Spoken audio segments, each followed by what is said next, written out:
Hello বন্ধুরা, শুভ সকাল। আশা করি তোমরা সবাই খুব ভালো আছো, সুস্থ আছো। হ্যাঁ, আমিও খুব ভালো আছি। আজ ছিল শনিবার। সপ্তাহে এই একটা দিন বাড়িতে বজরংবলীর পূজা হয়ে থাকে, আর ওই দিন আমরা নিরামিষাস গ্রহণ করি। না না, ব্রাহ্মণের পূজা নয়, পূজা আমরা বাড়িতেই দিয়ে থাকি। এইভাবে সন্দেশ এনে বা লাড্ডু এনে আর ঘিয়ের প্রদীপ জ্বালিয়ে হনুমান চালিসা পড়ে এইভাবে পূজা দিয়ে থাকি। অবশ্য বজরংবলীকে একটি জবা ফুল তো দিতেই হয়।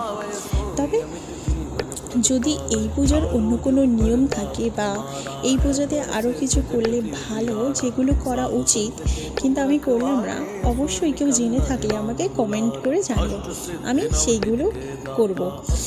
আর এইভাবেই তো আমি পূজা দিই। তারপর মনসাতলা ও তুলসী এই মঞ্চে আমি জল দিয়ে থাকি।